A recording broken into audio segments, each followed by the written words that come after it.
দেখতে দেখতে অষ্টম বিশ্ব বাংলা বাণিজ্য সম্মেলন হয়ে গেল কলকাতায়। বড় মুখ করে মুখ্যমন্ত্রী জানালেন মোট 4,40,595 কোটি টাকা বিনিয়োগের প্রস্তাব এসেছে এবারে। সপ্তম BGBS এ এসেছিল 3,76,000 কোটি টাকার বিনিয়োগের প্রস্তাব। তথ্যগুলো ভালোভাবে শুনবেন। মুখ্যমন্ত্রী বলছেন গত 7টি বাণিজ্য সম্মেলন মিলিয়ে মোট 19.5 লক্ষ কোটি টাকা, মানে প্রায় 20 লক্ষ কোটির কাছাকাছি বিনিয়োগের প্রস্তাব এসেছিল। এর মধ্যে 13 লক্ষ কোটি টাকার কাজ ইতিমধ্যেই সম্পন্ন হয়েছে। আরো 6 লক্ষ কোটি টাকা বিনিয়োগের প্রক্রিয়া চলছে। এবছর নতুন করে এসেছে প্রায় 4.5 লক্ষ কোটি টাকার বিনিয়োগের প্রস্তাব। কিন্তু মুখ্যমন্ত্রীর এই দাবি কি সত্যি, নাকি বেশিরভাগটাই জল? সেই তথ্যই খোঁজার চেষ্টা করেছি আমরা বুঝবো কি করে যে শিল্পে কোথায় কত টাকা বিনিয়োগ হচ্ছে? এ ব্যাপারে যাকে দলিল হিসাবে মানা হয় তা হলো IEM বা ইন্টারন্যাশনাল এন্টারপ্রেনিউর মেমোরেন্ডাম। ভারতের সব রাজ্যই একে মেনে চলে। বিশ্বের বিনিয়োগকারীরা এখানকার তথ্য দেখেই বুঝতে পারেন কোন রাজ্যের কি অবস্থা। সেই হিসেব অনুযায়ী 2022 সালে পশ্চিমবঙ্গে 3,42,02,375 কোটি টাকা বিনিয়োগের প্রস্তাব এসেছিল, কিন্তু প্রকৃত বিনিয়োগ হয়েছে 4,030 কোটি টাকা, অর্থাৎ প্রস্তাবের প্রায় 1.18%। 2023 সালে রাজ্যে বিনিয়োগের প্রস্তাব ছিল 3,76,288 কোটি টাকা।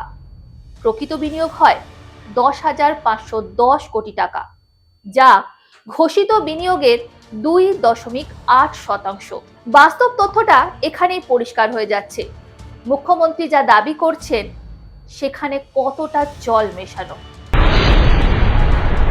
এবার রিজার্ভ ব্যাংকের একটা পরিসংখ্যান দিই। RBI বলছে দেশে 5 বছরে বিদেশি বিনিয়োগ হয়েছে 19,21,607 কোটি টাকা। এর মধ্যে পশ্চিমবঙ্গে বিনিয়োগ হয়েছে 12,827 কোটি টাকা। মহারাষ্ট্রে বিনিয়োগ হয়েছে 6,03,223 কোটি টাকা। গুজরাটে 4,08,541 কোটি টাকা। আর কর্ণাটকে 3,08,133 কোটি টাকা। বাস্তবের এই তথ্যই বুঝিয়ে দিচ্ছে শিল্প সম্মেলন করে মানুষকে যেভাবে ধোঁকা দিতে চাইছেন মুখ্যমন্ত্রী, তার আড়ালে কতটা অন্ধকারে বাংলার শিল্প।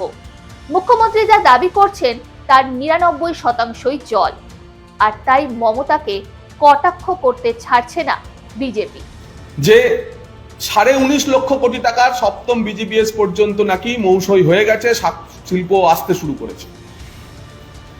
2019 সালে অমিত মিত্র দাবি করেছিলেন 50.27% আন্ডার ইমপ্লিমেন্টেশন।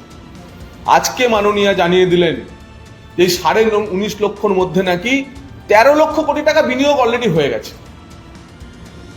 পশ্চিমবঙ্গের রাজ্যের মোট অভ্যন্তরীণ উৎপাদন 16 লক্ষ কোটি টাকার মতো।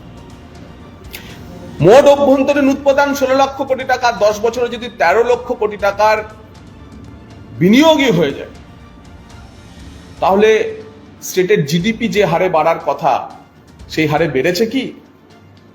আমরা জানতে চাই মাননীয়া, যে এই যে 13 লক্ষ কোটি টাকা ইনভেস্টমেন্ট আপনি বলছেন গত 10 বছরে হয়ে গেছে, হলোটা কোথায়?